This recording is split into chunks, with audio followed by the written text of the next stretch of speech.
Hello, I'm Joan Retman, Area Community Relations Director at the Gardens at Town Square, which is one of 8 premier retirement communities owned and operated by Era Living. Before we start today's presentation on celebrating the life story of a person with dementia, I would like to share a little bit about Era Living Memory Care. This program is offered in a secure and home-like environment at 2 Era Living retirement communities, Ida Culver House Broadview in Northwest Seattle, and the Gardens at Town Square in downtown Bellevue. Both of these communities also offer independent living and assisted living on the same campuses. Both the Gardens at Town Square and Ida Culver House Broadview employ what is known as the Best Friends approach to dementia care. This was developed by David Troxel, who's our guest speaker today, and Virginia Bell. This is based on the concept that what everyone needs most is a feeling of being understood and cared for, just as one's best friend might make them feel. And I personally have been part of the team here at the Gardens at Town Square, and am so proud to share that the memory program here has been a reliable, steadfast resource in the Bellevue area for about 20 years now. And on your screen, there currently is a picture of a model apartment within the terrace, which is the name of our memory care neighborhood. And we know that although our memory care environment is just quite lovely with private apartments and its inviting courtyard filled with flowers and greenery, what makes it truly special are the staff and the way that they interact with our residents in such a personalized way. Should you visit us, I would be more than happy to introduce you to team members who've been part of our activities, programs, dining, and care teams for well over 10 years. And now I'd like to introduce you to our guest speaker for today's event. We are so honored to have David Troxel join us again. Many of you have attended other webinars in the past. There is a vast array of topics that David has done for us, and we're always happy to share those with you if you have questions about other topics. David has become internationally known for his writing and teaching in the fields of Alzheimer's disease and long-term care. He has co-authored, along with Virginia Bell, 6 influential books and articles related to dementia care, including The Best Friends Approach to Dementia Care and Dignified Life. And David, we're so glad to have you back again. Welcome. Thank you very much. It's great to be with you, Joan. Thank you very much. And it's good to be with my various best friends here in the class. I've been so pleased because as I've been doing these regular webinars, I have some people who've been, I think, on a number of them with me, so I appreciate that very much. And today I'll be talking about an area that's really near and dear to my heart, namely life story work. My colleague Virginia Bell and I, in writing our books on the Best Friends approach, I think we are some of the first writers to really talk about the importance of social histories and biography as our family member, or as our client or a resident begins to kind of lose so many of their memories. We want to be sure to capture these the best way we can so that we can relate to them. We can bring out past successes and talk with them and connect, particularly for those of you who have a family member at Era Living or considering Era Living. For the staff, it's so important for you to share with us, a lot about your family member and their traditions and history, so we can kind of touch those as we work. Ultimately, we know that sadly, there's really no medicine that truly works for Alzheimer's disease or these other dementias.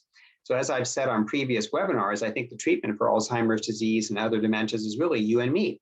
It's about the relationship, it's about activity, engagement, because when the person with dementia feels comfortable around you, feels good, when they feel a sense of trust, what happens is this kind of connectedness, I think, really just makes everything better. There's fewer behavioral issues, more cooperation. And this is all something we can do by creating this sort of therapeutic environment that is very essential in a life story. Now, today I was just sharing with a couple of the staff before we started our webinar, and I'm actually giving a talk that I have never given before. I have a publisher who does a lot of educational work, and they actually put together kind of a talk because they had known my mother before she passed away with Alzheimer's, and they asked me if it'd be okay if they kind of did a little life story class using her as sort of the focal point. And I said, sure. And of course, I helped write it, but I've actually never taught it before. So you'll kind of be having a first with me today. And I hope I make it through talking about my mother, who is wonderful, who again passed away in 2008 with Alzheimer's. She actually lived in memory care for 3 years. So I've been on kind of both sides of this equation as not only an advocate for people with dementia, a writer, an expert, but also someone who's had a family member living in assisted living memory care. So you'll get to meet my mother, Dorothy, today, but of course, I promise to broaden the presentation out a little bit more so that you'll get some universal lessons as well. So with that being said, I will share my screen and hopefully be able to find my correct presentation. And jump in. So again, this idea of celebrating the life story of a person with dementia, I think is so important. And you know, from a personal point of view, it is so sad that so many memories do fade with Alzheimer's disease and these other dementias. And so when you hear me talk about, you know, kind of preserving the life story and utilizing it, I do think it's a way to also preserve a person's social history for all of us, for our memories as well. So again, today I'll be talking to you about the value and sort of how to use this life story work in your everyday care. Again, you'll meet my mother, Dorothy, and how knowing and using her life story improved her quality of life. I'll talk to you about how to use a person's life story to build happiness, reduce challenging behaviors, and foster cooperation. And just sort of some tips about how life story can also inspire effective activities and help the personal care challenges we often face go better. All right, life story work and dementia care. So as we think about life story work, you know, I know Era Living has a survey that they give out to new families and to people who are new residents. But I just want to kind of cover a bit of the waterfront here about some of the things we want to kind of take a note of, because in a sense, writing this sort of mini memoir, I think, again, can be very valuable. Everyone's a bit different, but here are some categories I recommend you consider. Childhood, you know, where was the person born, their birthplace? Sometimes as memories roll back, people might remember even grandparents or certainly their parents, of course, siblings, etc. What was their early education? Are there any animals or pets that they were particularly close to? I know I've met people with dementia who would talk about a pet mouse they had as a child. One resident had a pet mouse named Petey, P-E-T-E-Y, I guess, or P-E-T-I-E. And it was very sweet when she would talk about her pet mouse, even as someone who's in her 80s, as something from her childhood, very, very powerful. All right, a young adulthood, college and work, marriage, relationships, family, first homes, that can be a big deal for a lot of people. High school, friends, interests, hobbies, sports, and of course, middle age, grandchildren, hobbies, work, family role, etc. Now, what I want you to see with this list, and even with Era Living's list as well, you know, you may know a lot about your mother or father, your brother or sister, your grandmother, but some of us, you know, haven't necessarily been that close and don't know these family histories. So don't fret if you don't know, you know, your grandparents' birthplace or their birth city. Just do your best to fill out these forms as best you can. And I will say, as you're thinking about life story work and stories you want to share and things you want to talk about, recognize that, you know, for some people, there are certain things that are very important, not necessarily others. Like for me, honestly, my high school was really not something I'm not that nostalgic about. I'm not very nostalgic about. I have other friends who still get together with all their high school friends, and it was a very big deal for them. You know, for me, my college was much more influential. I was close to one grandmother, but I didn't know my other grandparents. So again, everyone can be a little bit different here. Certain things can have a big impact. You want to certainly focus on these memorable memories. As we get older, of course, it's a time for self-reflection, life achievements, accomplishments, hobby, travel, family. And this can be a lot of fun. You know, certainly many elders living at Era Living, and I'm sure many of you, you know, my parents really traveled a lot later in life. They were able to do that. And so talking about cruises and vacations, all of that's very important. That first bullet, though, I have to say is particularly important. If your family member or your client or resident, if they've won any special awards, very important to know those. You know, was someone the nurse of the year, the teacher of the year? Did they win certain prizes? Maybe they won a prize for a poem they wrote in an anthology. Did they get a distinguished alumni award from their college? These kinds of big moments, you know, winning an Academy Award or winning a Grammy or getting an award, they make an imprint in your brain. It can be very exciting, positive moments, and people will often remember that. My all-time favorite, by the way, is we had a resident one time, and she remembered being Miss seventh grade square root, which is probably my all-time most #1 best ever award. I think I'd rather have that than an Academy Award if I could win a seventh grade square root contest. Other major ingredients of a life story: ethnicity, religion, and spiritual backgrounds, awards, again, special skills, favorite personal stories. The one about skills, I think, is particularly good because, maybe your father was a woodworker and maybe your mom made quilts. These are all things that, if that is the case, bring them in so for the staff to see, because I think it's wonderful for them to kind of put these things together for the person with dementia. Music is very interesting. I've certainly had many people who play music, play piano. And of course, if we can kind of help them put their hands on the keyboard and kind of get them started, often it turns out they can play beautifully, even due to the dementia. If they maybe have struggles to learn a new song, they can sometimes play the old songs very nicely. So again, do your best to encourage some of these past skills and hobbies.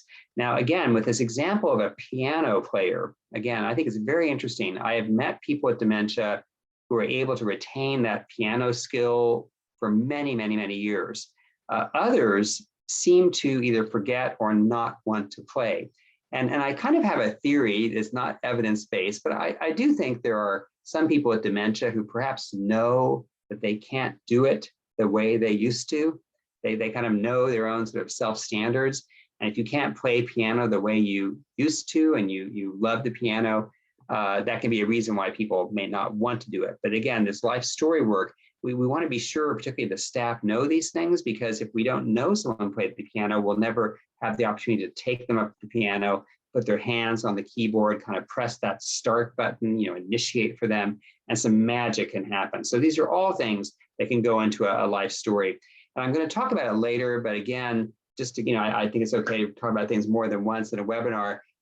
Your community, like Era Living, or if you have a family member at another company, often they've got these 7, 8, 9, 10-page surveys, 5-page surveys. But I also like sometimes just to do a little top 10 card, or just like the quick bullets of what is really important to my family member. Even things like, for me, loving my coffee every day, loving Starbucks coffee, all of that would be something I'd want on my life story if the staff were taking care of me. So now I'd like you to meet my dear mother, Dorothy. A significant element of Dorothy's life story is how much time she spent living in different parts of the world from the time she was born and into adulthood. Okay, I'm an only child, so I'm very fond of my mother. But my mother had a very interesting life and a challenging life at times. She was actually born in Vancouver, Canada, and then for many years lived in Hong Kong. And they were in Hong Kong when, sadly, it fell to the Japanese, and her whole family was interned for several years in Japan with the other British and Canadian residents there. But after sort of surviving that trauma and really, I think, somehow doing that work to really still have a very optimistic view of life, she and her family moved to Montreal after World War II. And she loved living in Montreal. And of course, she'd actually learned it in Hong Kong, but was very good with languages. She spoke fluent French, even though her parents were from Manchester, England. They weren't French Canadian, but she had kind of an exotic and interesting upbringing. My mother, I think perhaps because of her early life, she longed for adventure. And after moving back to Montreal, she, after a few years, decided to escape her family, kind of be a bit more independent, moved to Washington, D.C., worked for the embassy there, and that's where she met my father, Fred, and then they later married. Pardon me. So my parents lived in Paris for 4 years in the 1950s. In fact, I was actually born in Paris. How about that? Because again, my father was in the Air Force at that time. My mother was living there. And so sort of a little interesting part of my life story. My mother always liked talking about this as well. Then they had very good assignments for the Air Force. They were in Germany, Washington, D.C. several times, in California. My mother was very traditional. She had a lovely British accent, and she was sort of, kind of quite the lady. And I must admit, it's probably a very dated term, but back then it would have been an officer's wife. My dad became a retired colonel. And I think my mother loved all the socializing. She was very social, and she loved talking about, chairing different events and different committees. They finally retired in Sacramento. She was a lifelong health nut. She walked and exercised every day. She liked to play bridge. She loved the garden club. She had tea parties held by members of her ladies' French language club. And my mother was a regular, dare I say, at Macy's and Nordstrom's. So she certainly was quite the traditional shopper as well. Again, wardrobe was very important to her, clothes and purses, all of those things, home decorating, and lots of friends. My mother had dozens and dozens of girlfriends and would often have them over for tea parties. This last slide here has had a lot of kind of touchstone moments for me here, this last point on the slide, because, you know, as much as we talk about knowing, ideally, 100 things about every person with dementia, particularly for the staff, sometimes if you just know one or two things, it can make a huge difference. And a few of you have heard me tell this story before on previous webinars, but my mother for decades would drink Earl Grey tea with milk, this kind of smoky flavored tea from England. And I have to tell you that this was quite the ritual for her. And when she was having a bad day, you know, my father and I told the staff about Earl Grey tea. We even had a little tea party for her when she moved into her building. We made sure there was lots of Earl Grey tea bags. And when she was having a bad day and the staff offered her her Earl Grey tea with milk, it was amazing how she just smiled and was calm and felt very connected. I think she felt, you know, that they know me and I know them. And so again, what I want you to be thinking about for those of you who are family members on this webinar is, you know, are there some of these sort of Earl Grey tea moments for your mother, father, husband, wife, partner, whoever it is? And be sure the staff know about that. If you have an in-home worker, if they go to a day center, if they're in assisted living, again, make sure the staff know some of these key things, because if my mother had gotten agitated and the staff knew nothing about her, they would really have some major trouble there. But sometimes the simplest thing, I mean, how much does a tea bag cost, right? Maybe 50 cents or $1 these days. And that can really be better than any psychotropic medication. So again, a few more things about my mother. She loved to shop. I mentioned this earlier. She spoke French and German. She liked chocolate. All of these things were very good. And in working with this life story, what was interesting is there was actually a caregiver in her building named Hafida, who was from Morocco. And Hafida spoke fluent French because Morocco used to be part of France, I believe. And so it was wonderful because with Hafida knowing that, she could actually speak French with my mother. My mother was delighted. And again, showing you the power of feeling connected. My mother felt very connected to Hafida because Hafida knew her life story, honored her life story. There was nothing Hafida couldn't ask that my mother wouldn't do. Sorry, my double negatives here. But if someone else, you know, would try to give her a shower sometimes or have her do certain things, she might be resistant. But with her favorite caregiver, magic. And again, this wasn't necessarily because of Hafida's skill, that she was a loving, kind, wonderful person. It was because my mother felt this connection because of the life story work, which was very, very interesting. Now, a few things my mother did not like, I have to laugh, sort of maybe stereotypically, my mother was a terrible cook. She was not a domestic person whatsoever. She was always very positive. I think like many of you have heard the phrase, if you don't have something nice to say, say nothing at all. And she was very much about that. And again, she liked to be very put together. Again, cruises she was on, I think I probably told you more than enough, but she really had quite a lovely, wonderful life.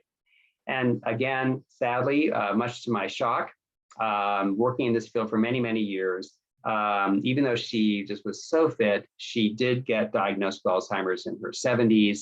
She lived in memory care for 3 years. So I'm going to go off my share for a moment. You've all heard a few things about my mother.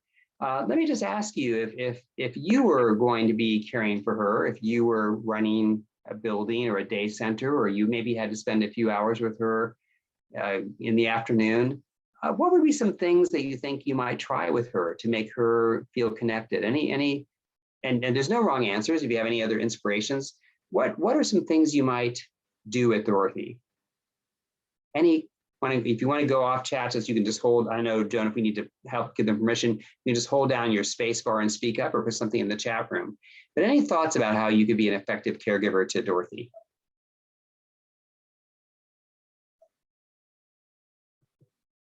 Again, no wrong answers, so be bold.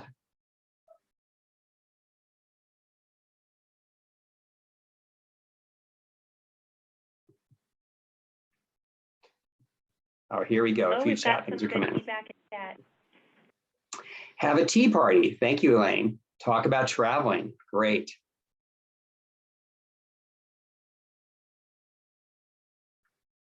Oh, bring in some catalogs and shop. How wonderful. Yes.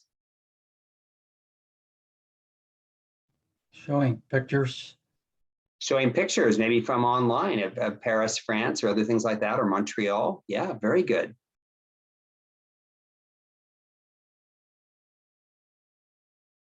I have to laugh when I would bring in catalogs. That's a great idea. I used to do that too. My mother, having that kind of background from England, she would often say, if I said, now, Mother, what do you think of this purple sweater, maybe for your niece? And my mother would say, oh, that's very smart. You know, the English will call a nice outfit something, they'll say, that's a very smart blouse you have on, Joan, or that's a very smart necktie. So I got a kick out of that. Maybe browse her closets with her and admire the outfits. Very good, very good. And I have to say, one kind of fun question for a life story card sometimes is, what is your favorite color? You know, my mother liked bright colors, as you can imagine. Any other quick thoughts? You've all done a really good job here. Well, what I wanted you to begin to see, you see, is for those of you who work in the field, it's so important, if you have a new resident coming in, that you kind of do this deep dive like I've done about who is this person and what are their values and what are their interests, right? Because if someone moves in Friday at 4 o'clock and you know nothing about them, it can be a very tough time to make things work out. So for those of you who are family members now, again, do this sort of deep dive, think about your family member and try your best to kind of do some things that they've always enjoyed and see if it works. The great thing, of course, now is with the internet, with the computer, maybe your grandmother grew up on a wheat farm in Walla Walla, Washington. Well, you can probably find pictures of that very farm on Google Earth. You can read about Walla Walla, read about farming, read about farm instruments, look at nostalgic pictures. There's so many things you can do to be inspired by a life story. Let's say someone had a very distinguished career in nursing. Well, you can give them a clipboard and have them make rounds with you, or talk to them about nursing, or give them lots of compliments about their caring spirit.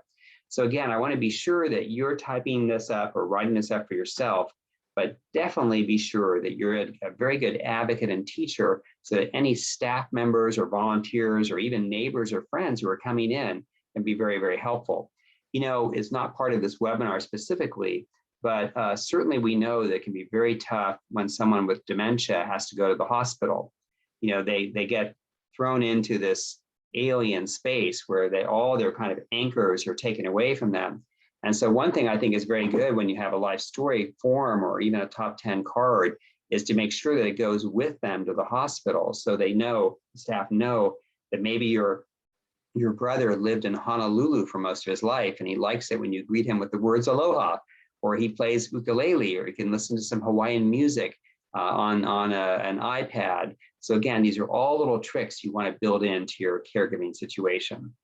I'll jump back into the slideshow in just 30 seconds or a minute, but any other comments or quick questions anyone would like to share?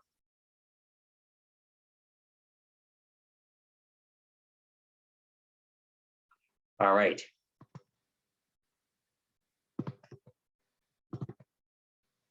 Thank you for your good feedback there. Okay. Again, just thinking about, we won't do this particular learning activity, but again, if we were all together in the room, I might even pass out a note card and ask you to write some of these things down. But, simple, just for a few minutes. Do you like to shop? What's your favorite color? Are you a good cook? Are you a cat person, dog person, both or neither? Where would be your dream spot for a vacation? Life story work doesn't always have to be about history. It doesn't have to be about someone's background or their childhood. It can also be about current attitudes. Is someone an optimist or a pessimist? Again, do they like cats, dogs, both, or neither?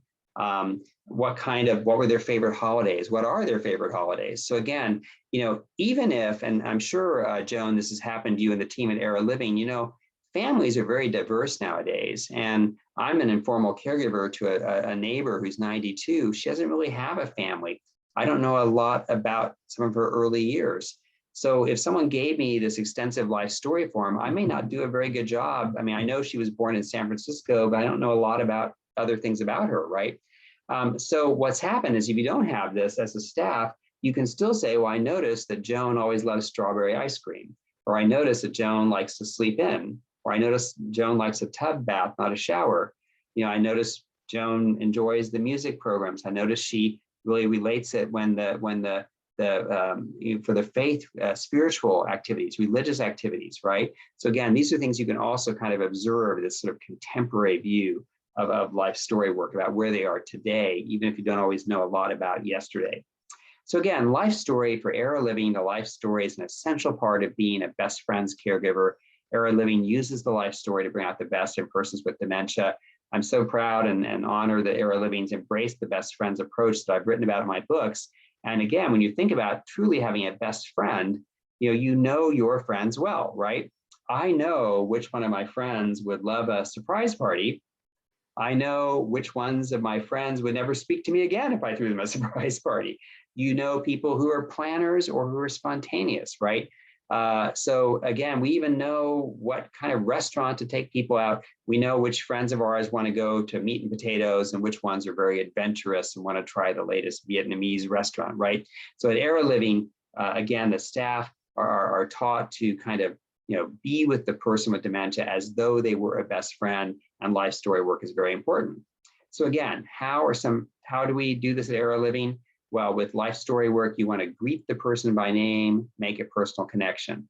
So again, I'm a big fan of using someone's preferred name. Often, when you think about the name of a person, particularly the first name, you see, probably my earliest memory is being David, right? Because people called me David. And so often, if someone says Mr. Troxel or Dr. Johnston or something like that, that may not ring the same bell, particularly if someone's married and it's their married name. So if the resident is okay with you calling them by their first name, I want to say, hello, Dorothy, how are you this morning? Would you like a nice cup of Earl Grey tea with milk, just the way you like it? So again, make this personal connection.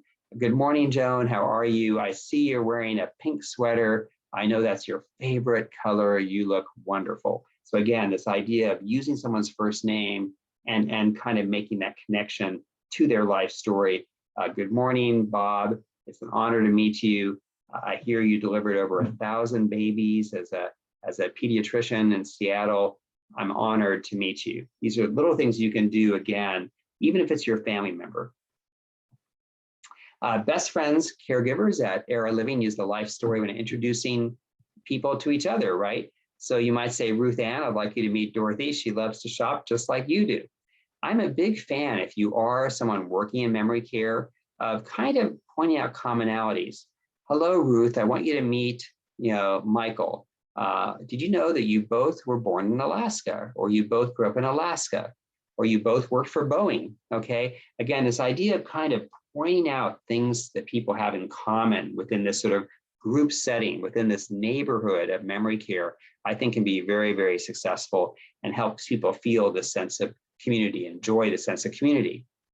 Best friends, caregivers at Era Living use the life story to reminisce and share fond memories. Dorothy, tell me about living in Paris. It must have been so romantic and beautiful, okay?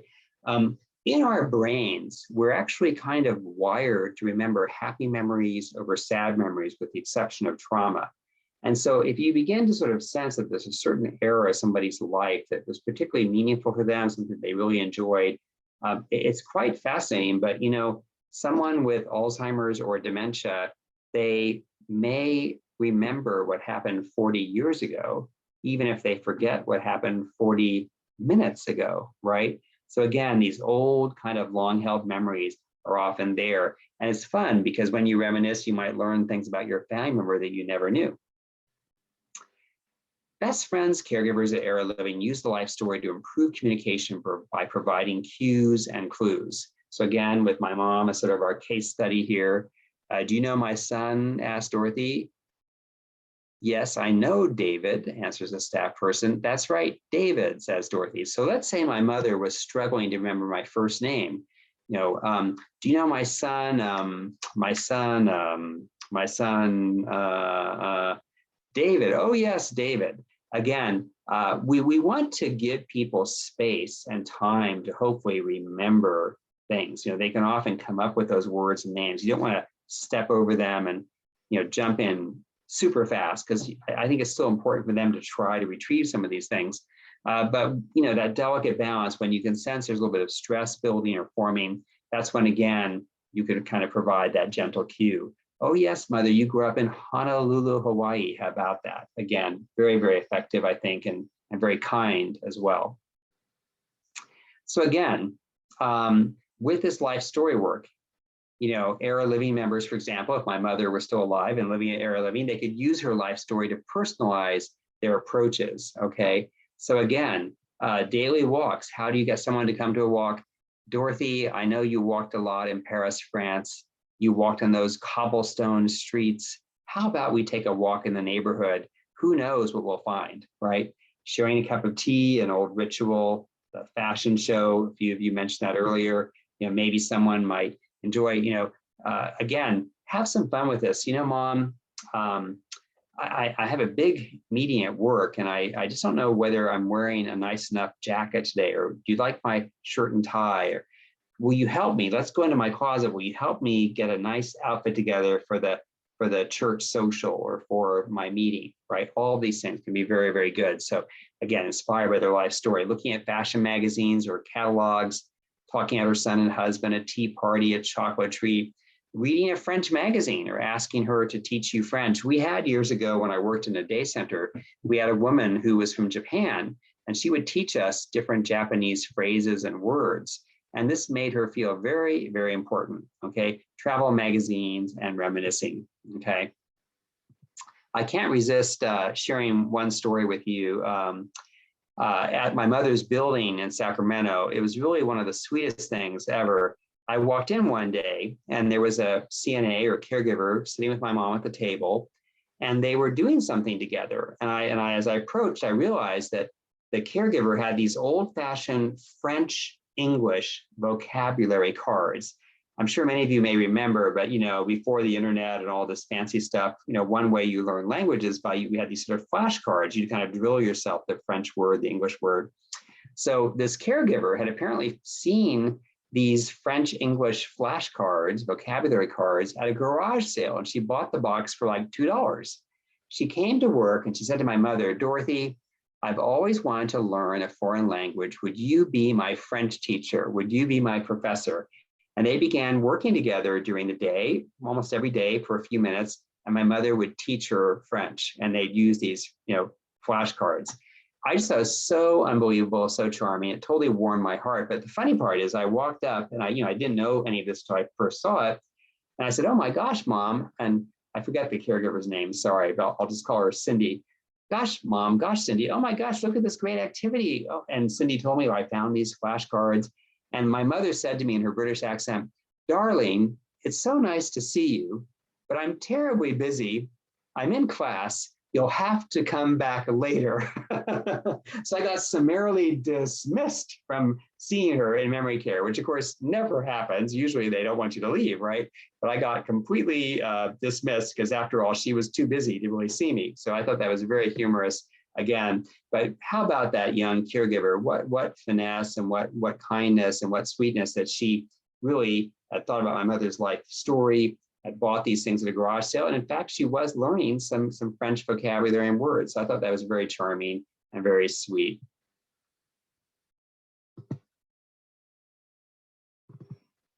Again, so many things you can think about with the life story. So, as we begin to wind down the class, I'd love to hear in a few minutes about your family members, those of you who are family members, or for some of you at Era Living, if you have a favorite resident where you could maybe share, is there something from their life story that you particularly have worked with that has really lifted them up, or been something that's been a real favorite for the staff, or something for your family members that you'd like to highlight? So I'll give you a little heads up. That'll be kind of our little closing exercise. So again, life story work, so helpful. When someone's having dementia-related behavior, when they're having challenges, again, the life story can really kind of come to the rescue in so many ways. Maybe my mother's having some agitation. Maybe my mother wants to leave. Ask her to help with the French vocabulary. Again, maybe my mother's upset about something. Say, Dorothy, you've traveled more than anybody I know. would you tell me about your favorite places to go? Where should I go? Do you think I should go to visit Paris for a week or two? What would it be like? And of course, again, letting her know you're friends with her husband and son, help remind her that she's in a safe place. So if you are having a behavioral issue, it's a bit counterintuitive. You may be looking for lots of different reasons, but I always like to open the life story and read it to see if I get any inspirations. I mean, maybe someone's really having a meltdown, they're agitated, and perhaps you realize it's happened after pet therapy. Well, maybe in the life story, it says she was bitten by a dog and she's afraid of dogs, and we didn't really know that. I remember years ago when I lived in Kentucky, at our day center, we were doing a dance program where people were dancing, and we had a daycare participant slap a volunteer who was trying to encourage her to dance. We did not know, I guess we hadn't done enough of our homework, we did not know that the woman had been raised in a church that believed dancing was a sin. Isn't that something, you know? And you see, she had dementia. She couldn't really tell us that she chose not to dance, but somehow deep down, she still knew it was wrong. And so therefore, she didn't want to participate in the activity. All right, what else? So again, best friends, caregivers at Era Living use the life story to understand food preferences. Food becomes a big deal for lots of people. I definitely want to know their favorite flavor of ice cream. That can be very helpful. Any past traditions, things they like. It's going to be very, very pleasing for the person. Okay. And I think I've said this already, but again, accomplishments. I'm a huge fan of giving a sincere compliment if you feel that you can to the person with dementia. You know, mom, you're just such a great mom, or dad, you know, I'm so proud of your teaching career, or even mom, you look so pretty today in that beautiful red sweater. When you give someone a compliment, it really does lift them up. It helps sort of fight depression. You know, the Alzheimer's Association suggests that they've written that 40% of people who have dementia will experience a round of will experience a round of depression in their time with dementia. 40% of people who have Alzheimer's disease or other dementia will have depression at some point. So how do we again fight depression? Well, keep them productive and busy and active with activities, keep them outdoors, do music, but also have meaningful conversation, compliments, pointing out their past accomplishments, again, about all the things that they've done in their lives. Okay, so why don't we do this one? And I don't think we have to do our 10 things, because we're not all together, but let's just all take a moment here, be thinking, what are 1 or 2 things you'd want someone to know about you? You don't have to do 10. If they were caring for you, what would be just a couple of things you would want someone to know about you, your preferences, your likes or dislikes, okay? So I'll put up on our screen. Would anyone be willing to just share, maybe Alice or Cindy, if you kick us off? Are there 1 or 2 things that you really want to make sure someone knows about you, or Angela, if they were your caregiver? Likes, dislikes, preferences. Who'd be willing to share? Wendy, I love to motorcycle and love to sing. There you go. Who else would be willing to either put it in the chat room, or you could hold down your space bar? Space hymns I grew up with. Very nice. Yeah, to touch the spirit. That you're a mom to Kenny and Liza, that you have 2 children that are very, very important to you. You want to be talking with the caregiver about that. Nature and wildlife, beautiful, of course, living in the Northwest. Artistic abilities, quilting, needlework, and art. Thank you, Janet. Yeah, I mean, and I think you'd want to continue to do your art as long as you could. Janet, I want to live next to you. Cute. Sounds like Wendy is into the arts as well. What about favorite foods or things like that? Anyone, or, you know, things you like to do, or favorite songs or music? Cook. Go ahead if you want to speak it up. Chocolate, yeah. Well, I may have to have some chocolate after this is all over.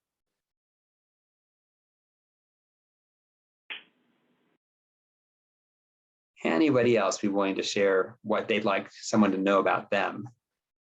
I will. Yes, please. Well, I've always loved to cook ever since I was a little girl. And because I grew up in World War II, I also had a victory garden. So I would grow, you know, very simple things. Radishes, lettuce, string beans. That's wonderful.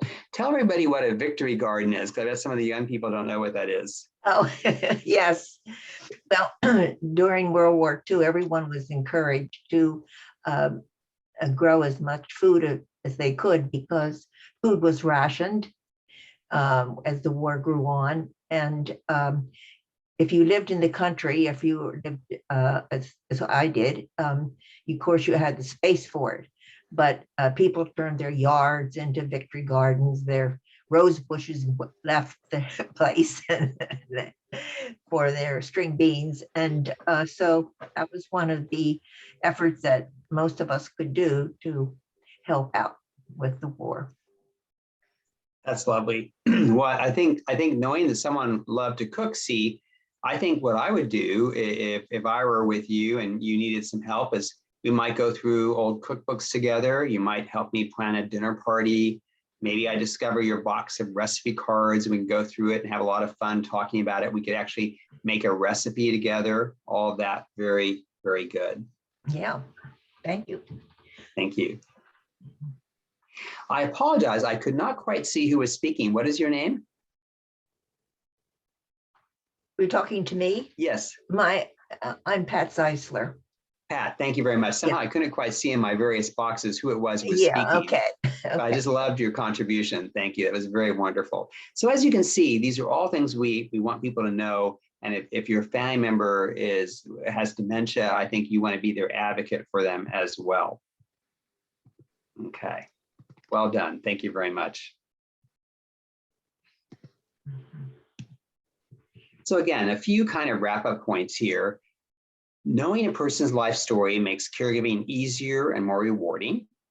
When you learn about the person's early childhood and parents, this can remain a vivid memory. When you learn about a person's proud moments, successes, and talents, you can create a meaningful relationship. Again, when the person with dementia feels and believes, he knows me, I must know him, I think that builds a sense of connection. And learning even 100 things about each person in your care is easier than you think and make everything go better. For those of you who work at Era Living or another facility or another program, again, I've even just sort of challenged staff to take a month and kind of come up with some sheets of paper and how many things can we come up with about each person with dementia. And it's amazing how often you can hit 100 or more. I want to share one more kind of offshoot here to this presentation that I haven't covered yet. But sometimes with life story work, what happens is the person with dementia confabulates or they make up something that isn't true. Okay, maybe I tell my caregiver that I used to be a U.S. senator and I've never been a senator, right?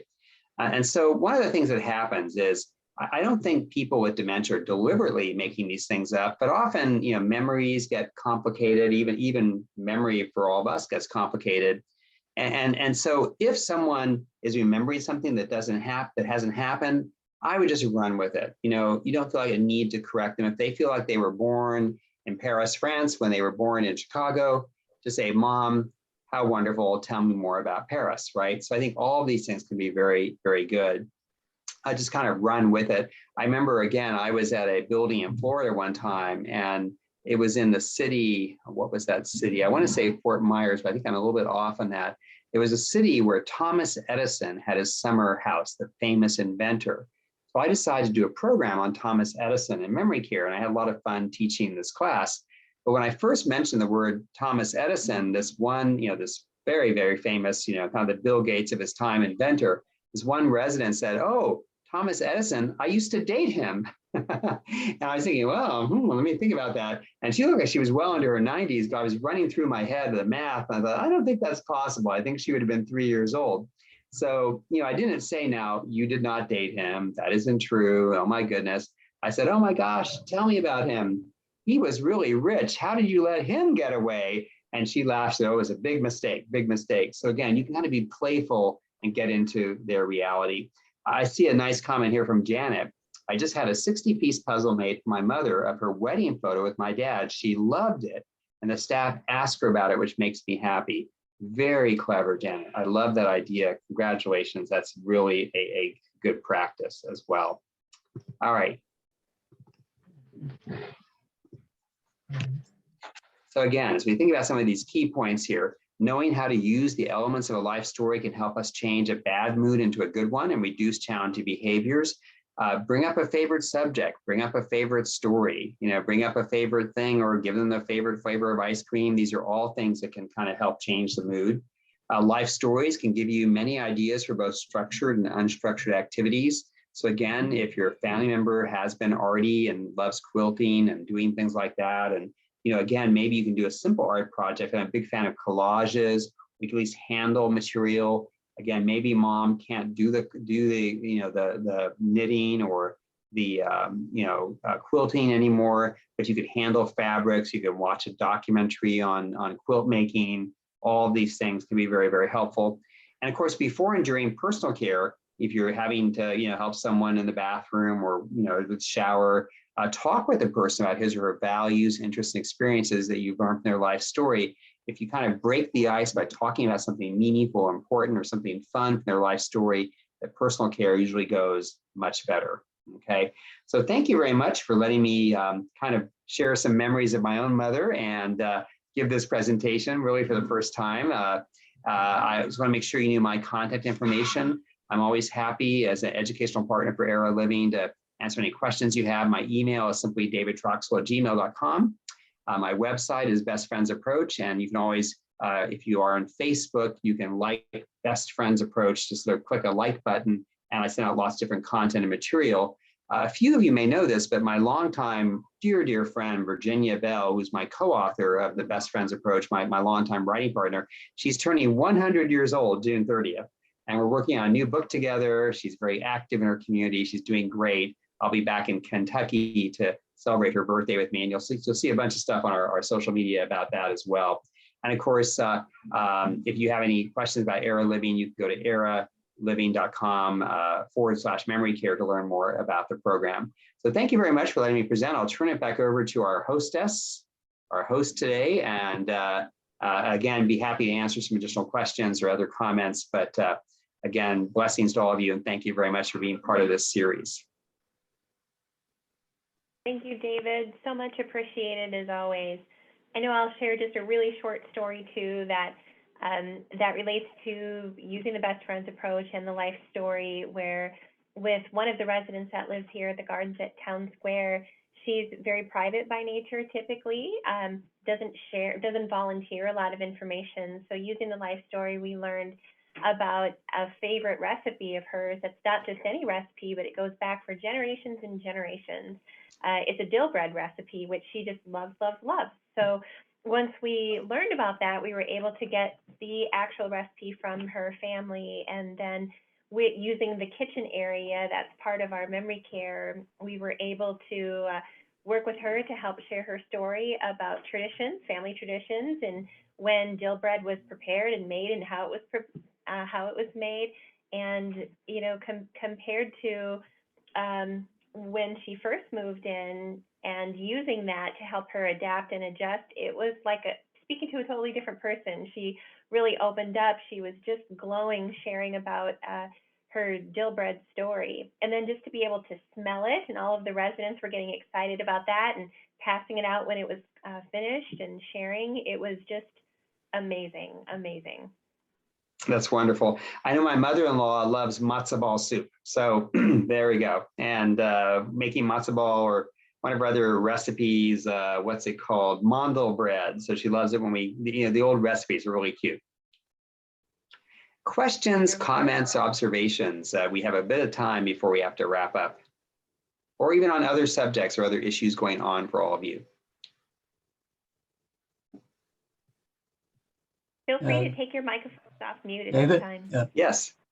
In an earlier session, I asked you a question about someone in a very, like my wife, a very advanced stage, late stage of dementia, and is unable to communicate and seemingly unable to absorb anything it says. But you had said at that time, we really don't know what he or she is hearing just because there's no reaction as I recall you saying, doesn't mean that they're not hearing that. Am I correct in that? In other words, it's like when I go to sit for an hour or two with her, it doesn't seem to matter whether I just sit there or talk, but I tend to talk and about these things, about her life, and reminding and going back, and get very little reaction. Is this Right. pursuit in vain, or does it? Well, I have a couple of thoughts. I mean, certainly I say to families and staff that you should never assume that like no one's there, from a dignity perspective and caregiving perspective. And I guess the truth is we really don't know what words might sink in or not. I mean, obviously she's not being very responsive. So, I mean, I don't want to be Pollyanna. It's certainly very possible she's not really hearing or understanding what you're saying. But I still think it's very powerful to speak with her like you're doing. I love what you're doing. My hope is that some of it is getting through, even at a kind of very subconscious level. I think people with dementia are also very sensitive to the mood of the room, the energy, the emotion. So hopefully she's also feeling that there are people around her that love her or that are supportive of her. So again, yes, the damage to the brain is profound in later stage dementia. She may not really be tracking anything you're saying, but I'm guessing it's probably therapeutic for you to do some of that life review as well. So, I think keep up what you're doing. I think it's lovely. And what I would say to you is if you feel a little stress about the situation, maybe go for a bit shorter visits. I have a friend who discovered when the family member was a bit later that she would go in a bit more, but go in for 15 or 30 minutes, even sometimes, 45 minutes. That was very helpful. So, if you're feeling a little stressed, perhaps give yourself permission not to spend like 2 hours there. But I love what you're doing, just the sense of touch and being tactile. If your wife has some mobility, either through a wheelchair, one thing I like to do too is with later stage dementia, if it's a nice day, even in Seattle, if the sun is shining, maybe have the staff see if we can put her in a wheelchair, put a nice hat, and have her sit outside in the garden for a little bit with you, for both of you to get some vitamin D and be in the garden, sort of sensory and spiritual. So that's one thing I'd recommend. Good. Yeah, thank you. You're welcome. Any other questions or comments from anyone? Okay, well, thank you so much again, David. And for everyone who's attended, thank you so much. If you do think of other questions, you can always direct those questions through either the teams here at the Gardens at Town Square or at Ida Culver House Broadview, and we can get those questions to David and get answers back to you. Thanks so much again. You'll get an email as a follow-up with asking you to share your feedback, so please take the time to do that for us too. We appreciate you all so much for coming, and if you're interested in other talks that David has done, please share that information with us too. We'd be happy to share other videos with you, and we'll also send a link out to this recording in case you would like to review it again, or in case you feel, gosh, I know someone who I think really should have watched this. You'll have the link that you can send to them, so they certainly can. So thanks so much again. Again, Joan Rettman from the Gardens at Town Square, and we hope to see you all again soon. Thank you. Thank you. Take care. Bye-bye. Thank you.